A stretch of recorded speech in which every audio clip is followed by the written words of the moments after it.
ସତ କହୁଥିଲେ ବର୍ଷା, ବାନ୍ଧବୀ ନଥିଲେ ଜାଗୃତି। ଅନୁଭବଙ୍କ ଅନିଚ୍ଛା ସତ୍ତ୍ୱେ ଛାଡ଼ପତ୍ର ହୋଇଥିଲା।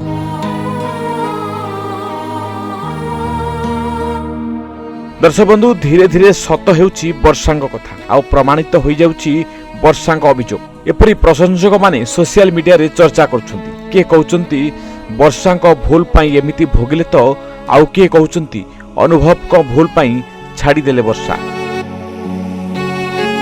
ଦର୍ଶକ ବନ୍ଧୁ, 2014 ଫେବୃଆରୀ 8ରେ ବର୍ଷା ଅନୁଭବଙ୍କର ବିଭାଘର ହୋଇଥିଲା ଆଉ ବେଶ ଖୁସିରେ ସଂସାର ମଧ୍ୟ ଆରମ୍ଭ କରିଥିଲେ। ସାଥୀ କଳାକାରରୁ ବର୍ଷା ହୋଇଥିଲେ ଅନୁଭବଙ୍କ ଜୀବନସାଥୀ।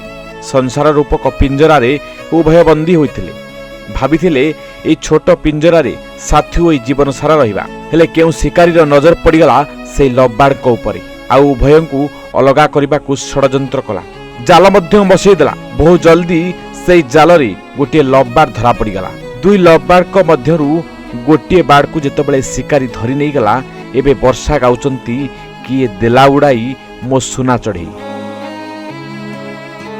11 ମେ 2022ରେ ବର୍ଷା ସ୍ୱାମୀ ଅନୁଭବଙ୍କ ନାଁରେ ଥାନାରେ ଏକ ଲିଖିତ ଅଭିଯୋଗ କରିଥିଲେ, ଯେଉଁଥିରେ ସେ ସ୍ପଷ୍ଟ ଭାବେ ଲେଖିଥିଲେ ଦିଲ୍ଲୀରେ ଥିବା ଅନୁଭବଙ୍କ ବାନ୍ଧବୀ ହେଉଛନ୍ତି ତାଙ୍କର ଡିଭୋର୍ସର କାରଣ, ଯିଏକି ତାଙ୍କ ଓ ତାଙ୍କ ପରିବାରର କ୍ଷତି ଘଟାଉଛନ୍ତି। ଆଉ ସେ ଛାଡ଼ପତ୍ର ଦେବାକୁ ରାଜି ନଥିଲେ ମଧ୍ୟ ତାଙ୍କୁ ବାଧ୍ୟ କରାଯାଉଛି।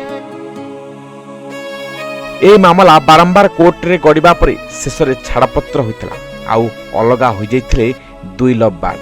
ଦର୍ଶକ ବନ୍ଧୁ, ଆଉ ଏବେ ସବୁ ସତ ପଦାରେ ପଡ଼ିଯାଇଛି। ବାନ୍ଧବୀ ଜାଗୃତିଙ୍କ ହାତ ଧରିବାକୁ ଯାଉଛନ୍ତି ଅନୁଭବ।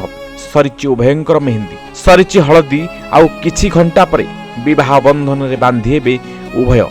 Bureau report, news 95 Odia.